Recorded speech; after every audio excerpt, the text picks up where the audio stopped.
Jacob exercised by chastisement there in Hebrews 12. It tells us that if we are truly a child of God, then God will chastise us. He teaches us by that spanking, by that chastisement. Chastisement is not penalty, it is not punishment. Punishment is just its own purpose, but chastisement is for the purpose of teaching, of correcting.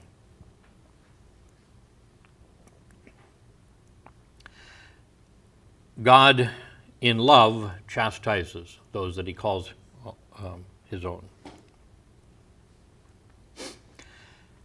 This morning we saw Jacob, as we were mentioning, he's by our terms an elderly man, but he, in his terms and his lifespan, he was a young man. He was just leaving home, hadn't been married yet, going and hadn't experienced any children and family and the joys of in-laws. And so he was just beginning. And there, as he was ready to leave the promised land up into Syria, God met him in a vision, a dream, showed him this, and my imagination, a grand staircase, gilt edges and red and gold on the steps, and at the very top, God himself standing or sitting on an exalted throne, turns and looks at him. I always remember a time, just me, but we were traveling back when I had gone out on what we called extension, which means extending your outreach. We went to some city, probably up in northern South Carolina, to pass out tracts and witness to people on the street. On the way back, I was relegated to the very back end of a station wagon, which in those days it didn't matter too much. I could get it in and out all right. And we were going through the countryside where the stars were allowed to shine just brilliantly. And I remember kind of leaning back and looking out there and seeing this, millions of stars twinkling down upon us, and seeing this as the place of God. And I had this thing in my imagination as though the stars were actually points of light on something that turns out to be a face as it turned and looked at me in the car as we were traveling on the road. And this was God. Just my imagination, you understand. He didn't tell me to kill the drivers or anything. Just my imagination. But this was the grand sky, which was the face of God. And there was that fear that Jacob talked about, we were saying this morning, this sense that this is so much bigger than me. It was a remarkable feeling. And I kind of treasure it because I know it wasn't a real vision. It was just that sense that God was greater than the universe. And that when we were praying, which is what we were doing, taking turns, and I was looking up at the sky as I was listening to the men pray, he actually pays attention. He actually listens. He's hearing what we're saying. And it was almost upsetting your stomach. It was just so vivid, so strange. He saw the vision of God, and he said, if you are what you claim you are, if you do what you claim you will do, then I will make you my personal God. You will be my God. And so with the angels ascending and descending on this grand staircase, he left in the morning and continued his journey. Now, I've skipped over the whole 20 years that he was gone. Let's just say that he met the girl of his dreams and asked if he could marry her. And the guy said, well, sure, we're glad to have family from down south come up and marry our daughter. And now, you know, here we bundle up the girl really well before when we get them married. And so he didn't think anything about it till he got in the tent and unwrapped his present, and it was the other sister. He went, what? Wait a minute, how could he have got this wrong? Well, he says, oh no, I thought you understood. We always marry off the older first. And can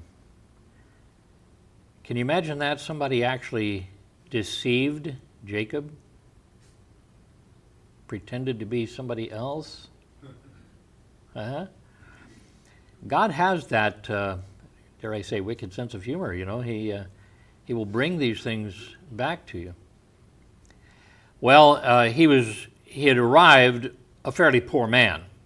He didn't have, a flock of sheep. He didn't have what is camels, a herd of camels, to offer as his dowry to the father. So he said, I will work for you for 7 years. And so they agreed. Well, it was the other wife, and so he said, well, I think you're a good guy, and you give her your new wife, your unexpected wife, you give her due diligence, and I'll let you marry the other one too. Of course, you'll owe me another 7 years. So 14 years he spends. Now, you should understand that he doesn't grieve about this. In fact, he loves his beloved, his soulmate, so much that it says that the days just flew by. His love of her was so great. So he was okay with all of this. But he was a Hebrew. He was of Abraham and Isaac, and one of the things that really bothered him was that his father-in-law, who was his employer, over the period of time he was there, changed his wages 10 times. It ends up that he'd say, you can have this much of the flock as it increases. Well, the flock increased so much that he didn't want to give him that much. And he says, well, then you will take a lesser amount, you know. And so finally he set up the idea that if I'll just take all the ones that where the wool is strange, where it's spotted or striped and so on. And then he set up a way of kind of doing it on his own that doesn't make any sense at all. But he had striped poles that he put out there, and the goats, of course, and the sheep, looking at those, would bear striped children. Aren't you glad that's not true? I mean, you ladies who bore children in houses with strange wallpaper, why do your children have roses on their sides of their faces?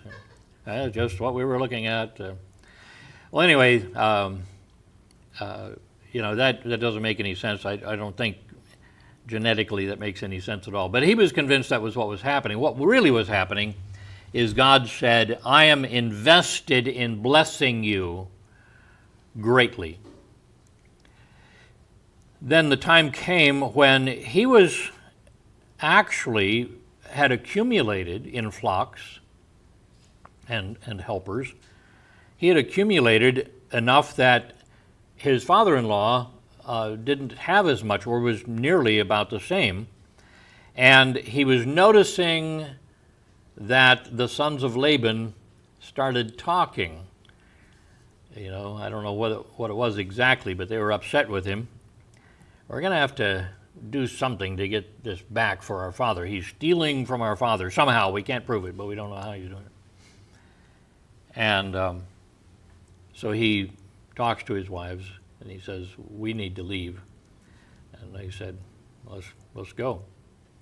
Now, the whole family unit was a little diseased spiritually because his soulmate steals the household idols.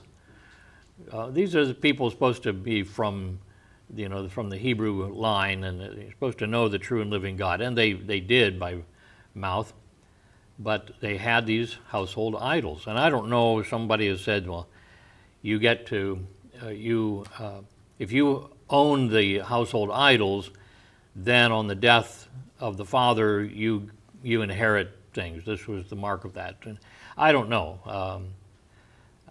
I don't think that the society heritage of that place was so well known that can be said. I think it's just people guessing why. At any rate, what we do see is that they had a really low view of separation, and this is what he was becoming a man, a family man in the midst of all of this. And I think that this was the time when he determined to leave, and God was moving to get his children out from underneath that influence. And so the 11th of his children were born. Joseph was born. Benjamin was ready to come. Or is that the 12th and the 13th was coming? Anyway, I forget how that works. With Levi, I think it was the 13th coming. Benjamin hadn't been born yet.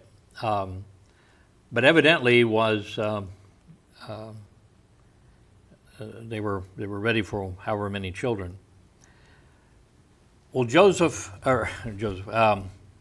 jumping ahead, Jacob decides to leave, and because he doesn't trust what he's been hearing from Laban's sons, he decides to go quietly. Now, if you own all of this stuff, leaving quietly, I mean, no race car engines or anything like this, but they were separated from Laban's people and flock. So they just packed up and they made sure that nobody went back in to do this or that and so on, and they just left. Well, Laban then, wasn't too long when he found out about this. And so thundering off in the distance comes a group of people chasing down Jacob and the family. And it's Laban, and Jacob's a little nervous. Two reasons to be nervous, though he didn't know one, and that was that his wife Rachel had actually stolen the household idols. So anyway, Laban gets there and he says, so why are you sneaking off in the middle of the night? He says, well, I thought maybe you'd decide to keep my wives, your daughters, and I just didn't think I could trust you, frankly. And he said, well, it really makes me upset. And he says, but something happened last night. The true God appeared to me and said, don't speak evil or good to him. Promise him nothing. Don't speak any evil to him, or I'll get you. And Laban said, yeah, I don't want to mess with him. So he says, I would be upset if God hadn't told me this, so I'm just saying to you, why did you steal my household idols? And Jacob is basically saying, what would I want with that? You're afraid because the true God spoke to you. He didn't know. So Rachel has her own little deception. It ends up that camel saddles are oddly made so that they fit on humps and things. And they make them like boxes that can be opened and things can be stored in it. It's the camel's trunk, like we have car trunks. And and then when you took them off the camel, you could put them in the tent and you'd have a chair. So that worked like that. Well, she put the household idols in the saddle and sat on it. And when her father came in, because Jacob in his naivete said, well, we didn't steal anything. If you find any of your things, that you can take that person's life. Well, he never would have said that if he'd known it was Rachel. when Rachel's father comes in, she says, "Oh, I'm sorry, it's really my time of the month. I can't stand to honor you, but I'm going to stay seated here." And he says, "Hey, yeah, don't worry about that." But he looks all around. Well, then it's Jacob's time to be upset. So now Jacob becomes angry and he says, "You come chasing me down like I'm a thief in the night, and look what you've done." And this is where he tells him, he says, "You changed my wages 10 times during the 20 years that I've served you." And because he had asked to leave right after Joseph was born, and he said, "Well, stay around," so he had another 6 years, a total of 20 years. And so they make a pact with each other, a non-aggression pact, that they'll do each other no harm, and they leave. Well, Laban is behind him, and he crosses over into the promised land, and this is where we find verses 1 and 2. We find God's heavenly reminder. Verses 1 and 2, Jacob went on his way, and notice how casually this is mentioned, and the angels of God met him. This is just a regular word, met him, like, "Oh, hi, there's Jacob again," walking up there. And when Jacob saw them, he said, "This is God's host." A host is an army, is an encampment. And he called the name of the place Mahanaim. The King James margin tells us that means two hosts, two camps. So Jacob left Laban and his threats. He pursued his journey home. Went is in the perfect tense. He had completed leaving. You see that sense of it. He kind of dusted his hands off with Laban and the family. And leaving Syria, he comes now into Canaan, and here the angels of God met him. Met is in the imperfect tense, kind of indicating that there was a continual process. It's like we go back to that ladder, and they were ascending. That was the first word. They were ascending. So they were walking around the earth doing something and walking to the ladder to get back up to God. And here he meets them as they're going through. So when he perceived them, he met them. When he saw them, this is the word, general word it means to see, as if when you say, oh, I see, I understand. It's that word. It can be used about perception. So when he perceived them, he recognized that they were gathered together as an encampment. This is like the army gathers together in an encampment. And so he calls them a host. And, when in the Bible do you ever find somebody meeting an angel and the angel doesn't say, "Fear not," or that it says that they were sore afraid,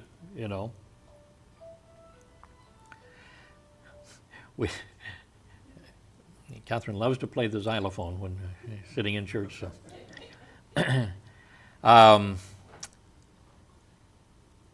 But he's not afraid. He knows these guys. He's met them before, you see. And so he is not afraid. We read nothing of that, but rather encouraged. And he says, well, look at that. I have a host. God has blessed me with a host. I have, animals beyond a number, really, and this huge family, 11, 12 sons, as well as whatever daughters. And he found it as an encouragement, God's heavenly host joining his earthly host. And he seems to see it as a safeguard. He reminds himself of the words of God, who said, "I will be with you and keep you safe until I bring you back." The angels surely reminded him of the dream that he had when he was leaving Canaan. God had promised not to leave him. And now he sees supernatural evidence that this is true.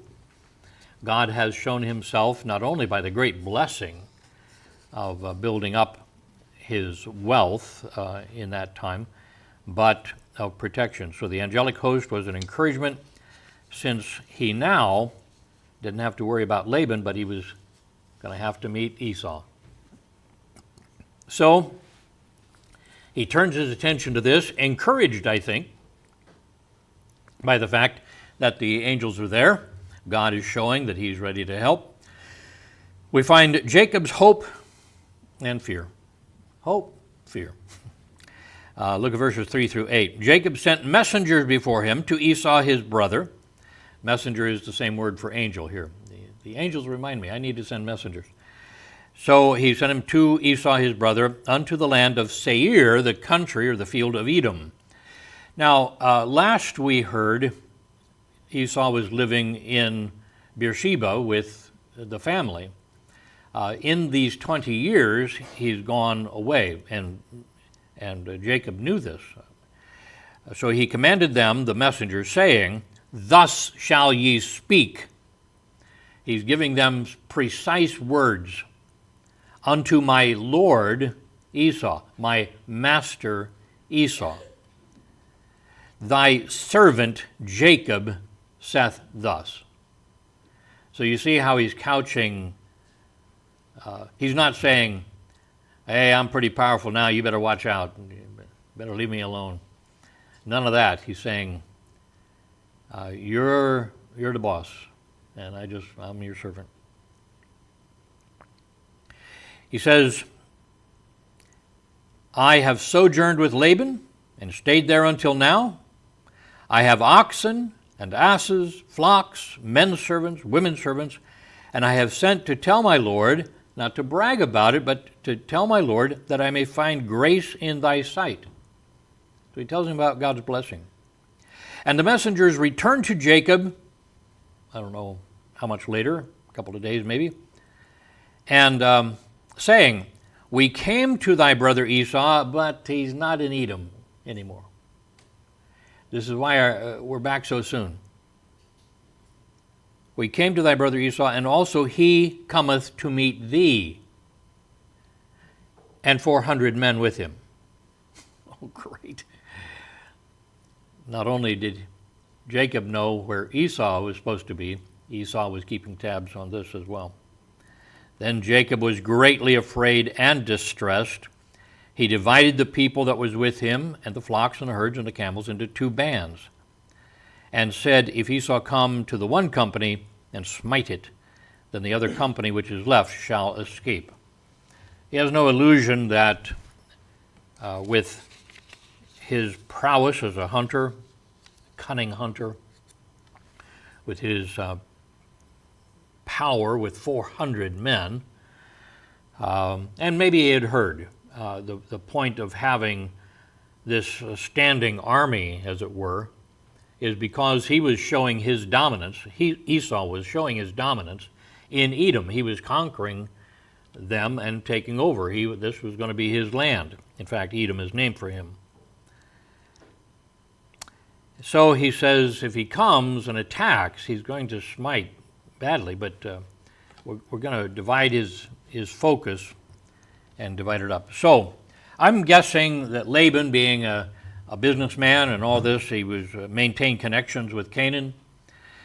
Jacob had learned through this that Esau had left Beersheba and was establishing his dominance in Edom. Perhaps he had heard reports of vicious attacks and conquering of others and things like this. He sent quickly moving messengers, moving far faster than his huge group, with carefully worded message, thou shalt speak unto my lord Esau, thy servant Jacob saith thus. He seems to communicate, by telling him what he has, that he needed nothing from Esau. I'm coming back home, but I don't need anything from you. And he would not try to take anything. I have sufficient. He had plenty. He defines the purpose of the message is that I might find grace in thy sight. And grace refers to favor, often translated favor. I hope you'll be happy with me. I don't need anything from you. I'm not trying to take anything from you. No one-upsmanship on this thing. I'm just back. God is blessed, and I hope I'm okay with you're okay with me. When the messengers returned, they gave the surprising and fearful news. Esau was not resting in Edom, but on the march to meet Jacob. And oh, by the way, He has an army of 400 men with him. And Jacob felt both fear, that's the internal thing, and distress. This is that discomfort. The word comes from the essence of being pressed in, compressed. So he begins plans to minimize damage if his brother would attack. So, you know what you and I would do? We find that such a thing is imminent and we have no missiles to fire, we have no power to withstand this. We go to God in prayer. So we see, thirdly, Jacob's prayer. Look at verses 9 to 12. Jacob said, O God of my father Abraham and God of my father Isaac, the Lord, Jehovah, which saidst to me, I remember your words very clearly, return unto thy country and to thy kindred, and I will deal well with thee.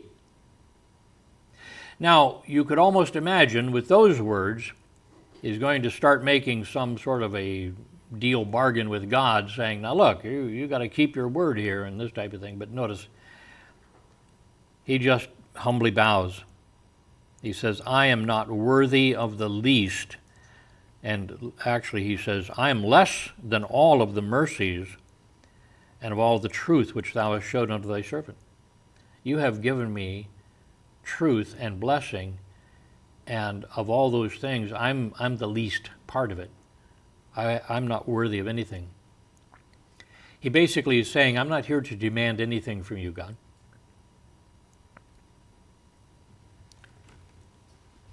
For with my staff I passed over this Jordan. He says, I was so rich I had a stick in my hand when I left, and now I'm become two bands. He separated them out. Huge flocks and keepers and family. So now with that he asks the great request, deliver me, I pray thee, from the hand of my brother, from the hand of Esau, for I fear him. And here's the real fear, lest he will come and smite me and the mother with the children, with the mother upon the children, you see. For thou saidst, and here is God's promise that doesn't allow for all of his family to die.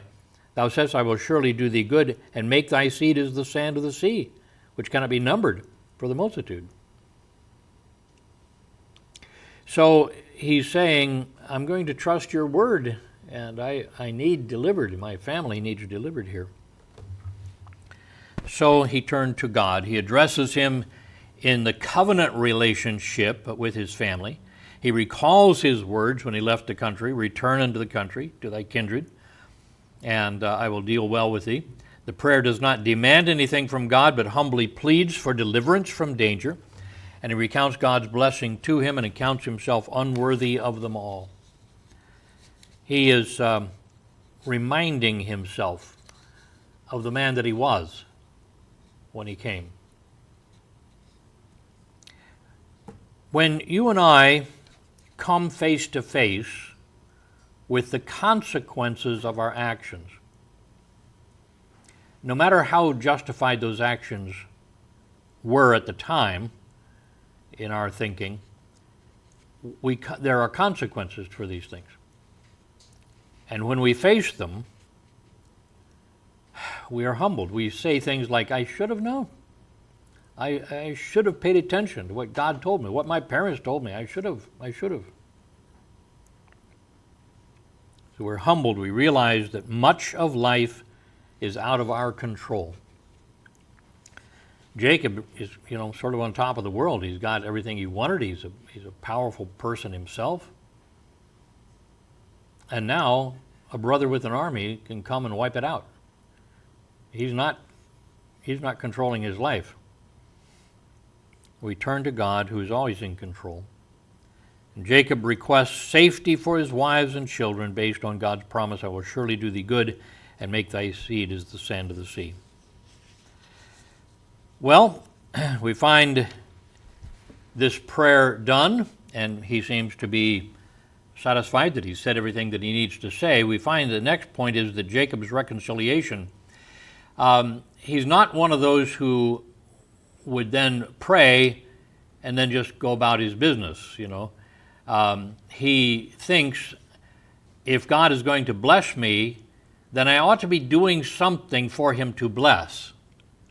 I ought to be doing my part to show my repentance, to show my desire for reconciliation with my brother, to show how sorry I am for treating him as I did with that deception, and to show him that after all of this, I love him. And so we find his plan of reconciliation, 13 to 23. And he lodged there that same night, and took of that which came to his hand a present for Esau his brother. Here's what he decided to give: 200 she-goats and 20 he-goats, enough to maintain the 200. 200 ewes and 20 rams. This is, a gift that keeps on giving. 30 milk camels with their colts. The colts are left unnumbered here, but these are camels that are giving suck to their colts. 40 kine, cattle, and 10 bulls. 20 she-asses and 10 foals, the baby donkeys. And he delivered them into the hand of his servants, every drove by themselves, and said unto his servants, Pass over before me, and put a space betwixt drove and drove. I want you to come stage by stage to my brother Esau. Now he says, and he commanded the foremost, the very first one, saying, When Esau my brother meeteth thee, and asked thee, saying, Whose art thou? Because obviously he would be a servant. And whither goest thou? And whose are these before thee? What's going on with this group of animals? Then thou shalt say, They be thy servant Jacob's. It is a present sent unto my lord Esau. And behold, also he is behind us.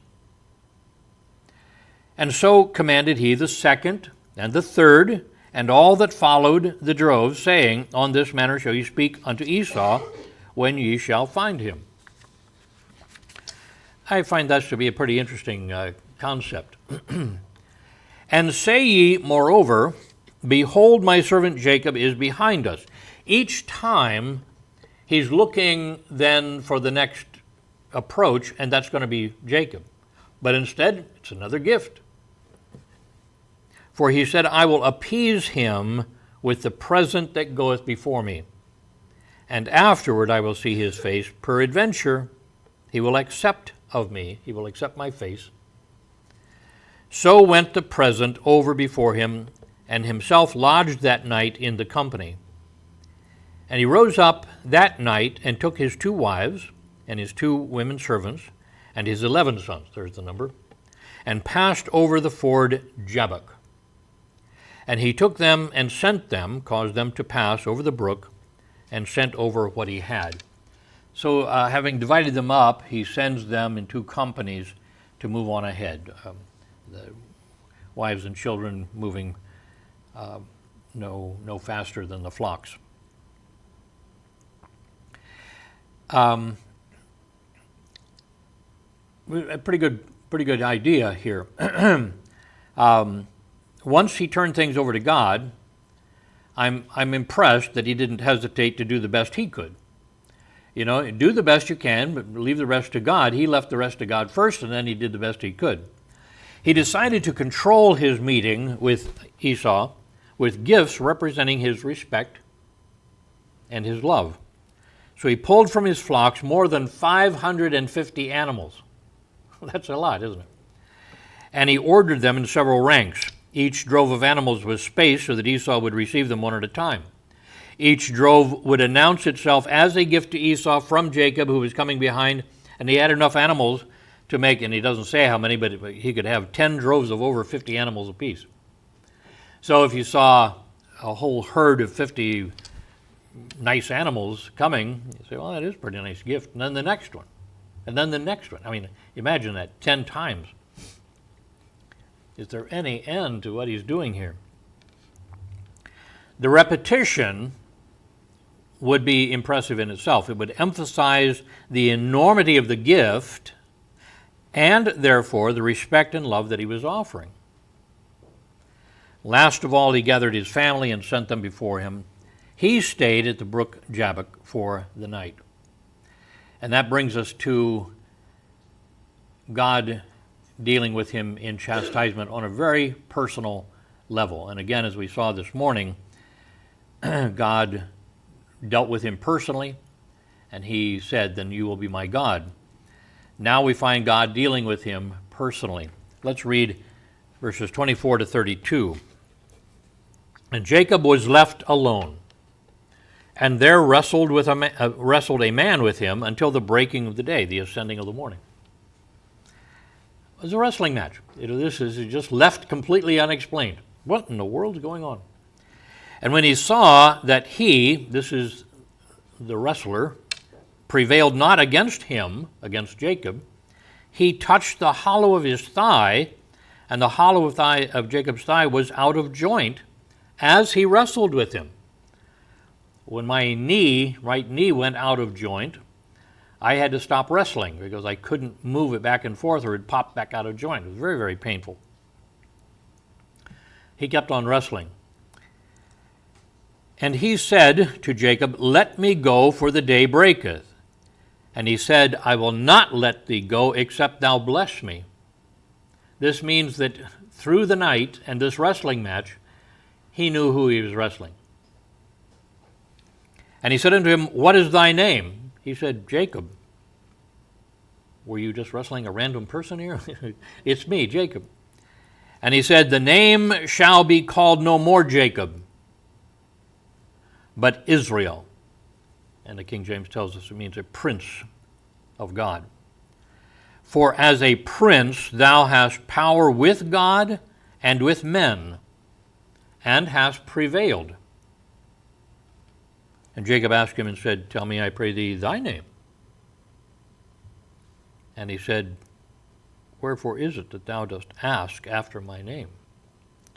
Do you really need to know? And he, God, blessed him, Jacob, there. He gave in to his request. And Jacob called the name of the place Peniel, that is, the face of God. For I have seen God face to face, and my life is preserved. And as he passed over Peniel, the sun rose upon him, and he halted, he limped upon his thigh. Therefore the children of Israel eat not of the sinew which shrank, which is upon the hollow of the thigh, unto this day, because he touched the hollow of Jacob's thigh in the sinew that shrank. So they passed this tradition on. Why aren't we eating this one? Well, this just reminds us of what happened with Jacob. Wrestled, I found, was interesting. It's a passive verb indicating that Jacob was being wrestled. You see, this was God doing it to Jacob. Jacob didn't pick a fight here. People have imagined that this was him determining to wrestle with God until he got blessed. No, he was being wrestled, you see. His opponent is first called a man, but of course that's how Jacob would have perceived him. Can you imagine what he must have thought when, as he's laying down again, perhaps remembering that dream that he had so long ago, 20 years before, and all of a sudden he's in a wrestling match with no referee in the night. And, did Esau send an elite wrestler assassin? What's going on here? But God took up the struggle against Jacob. This is God fighting him and wearing him down. But Jacob just keeps on going. The night is passing. The sun is beginning to rise. And it dawns on Jacob, the big problem I have is not really with Esau. The problem I have is with God. I have not obeyed God. I have done that which was not according to his way. God's way is a way of love. You know, if you go back to that day with the mother saying we should have a deception here, and he had just decided to do things in the most loving way, loving his father, loving his brother, it would have been some sort of a discussion saying, do you really want to do this when God has made it so clear what his plan was? Who knows what would have happened, but he would have been guiltless. As the night proceeded, Jacob became aware, and we don't know exactly how that happened, that his opponent was more than a man. And so Jacob, while wrestling, desires a blessing from him. He has always been looking for the blessing, hasn't he? God asks his name, not that he didn't know, but to bring a focus on the change in Jacob. Jacob himself is changing, and God changes his name to Israel. Israel is a word made of two parts. The first part meaning power or prince. Actually, it sounds very much like Sarah. When he changed Sarai's name to Sarah, it was this princess or person of power. But the first part is power or prince, and the second is God. So God explained, for as a prince hast thou power with God, with Elohim, the El part of Israel, and with men, and hast prevailed.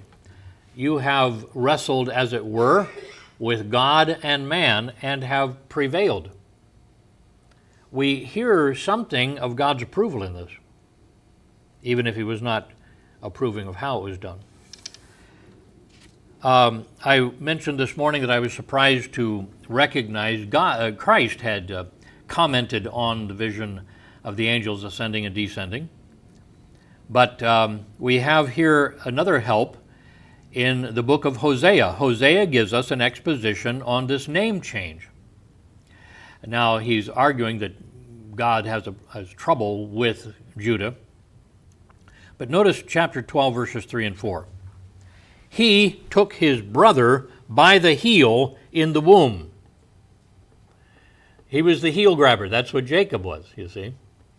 And by his strength he had power, and you see this word again, the Hebrew here, King James says, was a prince or behaved himself princely, with God. So he grabbed his brother by the heel, and by his strength he had power with God. He was a prince with God. Yea, he had power over the angel and prevailed. He prevailed. He wept and made supplication unto him. That sounds to me like that part where the whole hip joint went out of joint and he kept on going, weeping and wailing, made supplication unto him. And he found him in Bethel. This could be that same place where he had seen the vision. And there he spake with us. Hosea calls the opponent the angel. Jacob recognized him as God. This was the angel of Jehovah, Jesus Christ, before he was born in Bethlehem.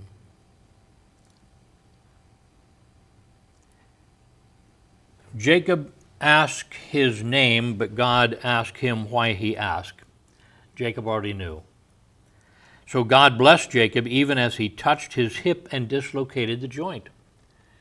When the Apostle Paul asked for his thorn in the flesh to be removed, God said, no, I've given it to you for a purpose, that you won't become absurdly proud by all the connection that you have with me.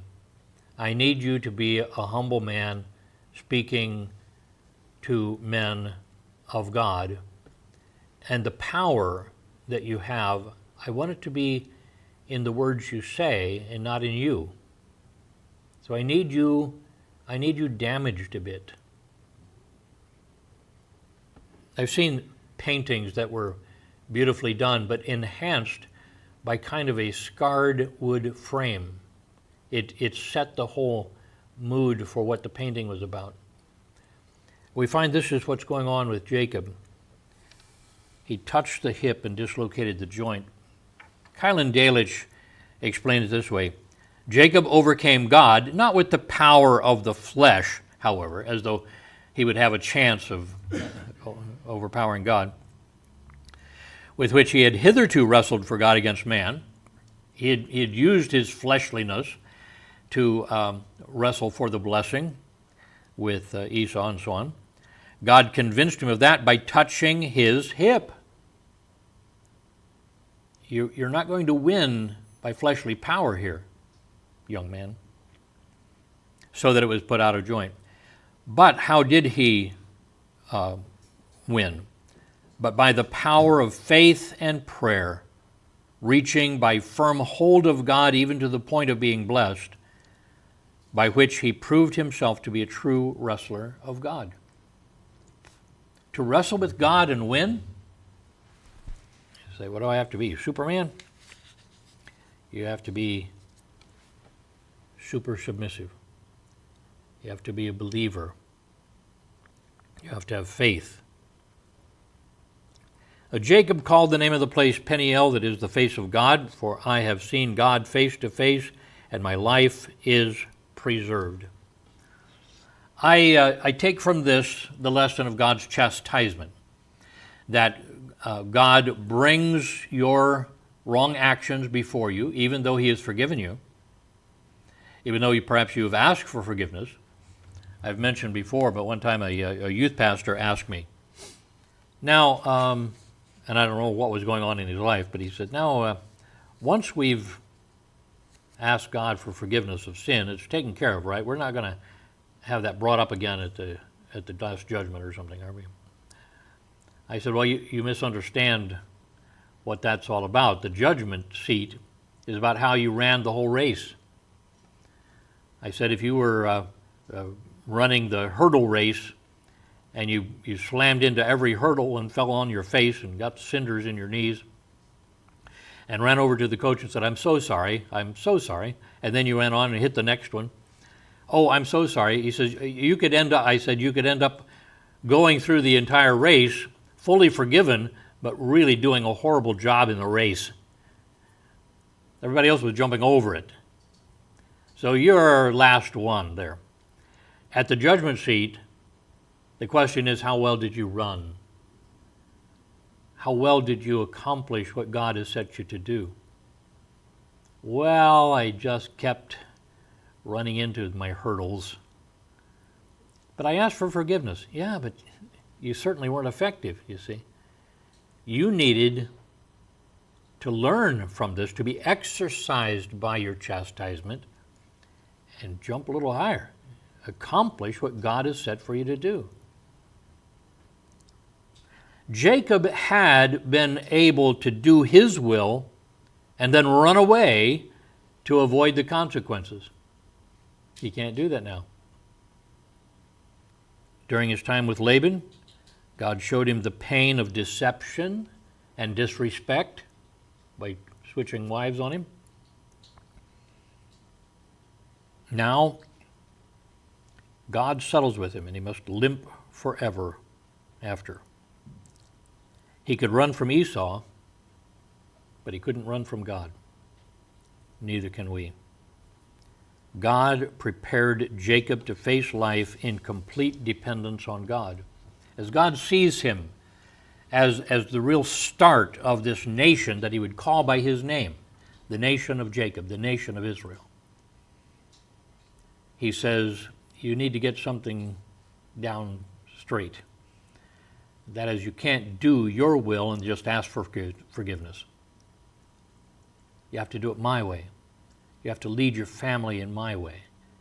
You have to keep them away from those idols, those household idols, and have them learn it my way. Or there are going to be consequences. And I'll bring the consequences to you. He tells us this each and every day. He says, you can't sin and get away with it. The very thing that we do, the sin, He has warned us against it because it's bad for us. And while we may be forgiven, those consequences still happen. We've got to learn to be exercised by the chastisement and stop doing the wrong thing. Do the right thing. Find the strength to overcome the weakness and do it right.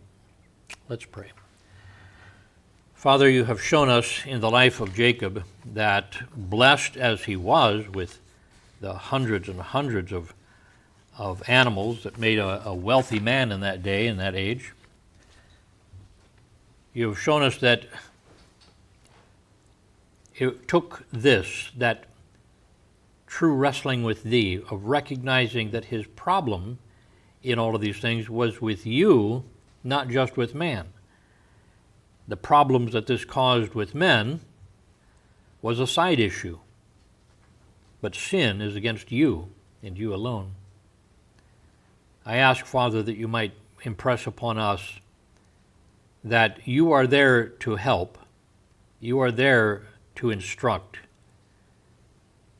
but we can't just run our own way, because there are consequences that we will face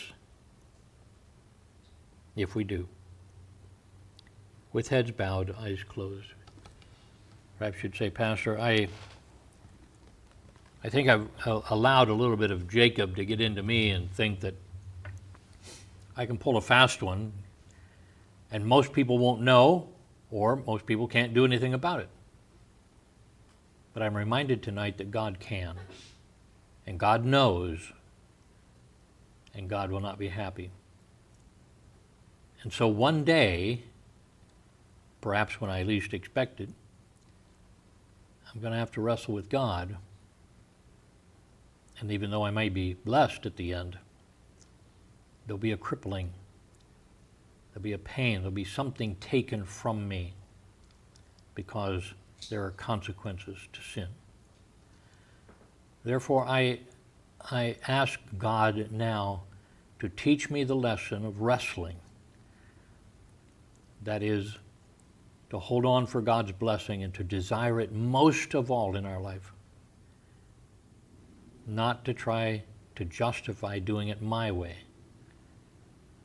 but learning how to do it His way. If that's your prayer, would you lift your hands and say, pray for me? I need to do it God's way, and I need to fear the consequences that will come when I do my secret sins, when I go my own way, when I become my own boss. Pray for me. Our Father, then we do bow before you and pray, even as as Jacob did, that we're not worthy of any of your blessings. For we came to you with nothing, and you have blessed us with everything. And so we're not going to tell you what to do. We're not going to demand anything from you, for all that we've received is just of your grace. But Father, we do ask this, that in your grace you might enable us to learn by our chastisement, to learn by the spankings we received in life, and be exercised by it so that we're stronger. We are corrected. We are going the right direction. And I ask, Father, that you so work that we would find that our foot is strengthened on the path, that the things that lure us, that entangle us, become less important than doing the right thing. So we pray, Father, tonight that our hearts might be challenged as Jacob's was. Perhaps you will give us some sort of a limp, that every time we falter on that step, we'll recognize that you have dealt with us and we have faced the consequences of our sin. We pray thy blessing then upon each one of us. In Jesus' name, amen.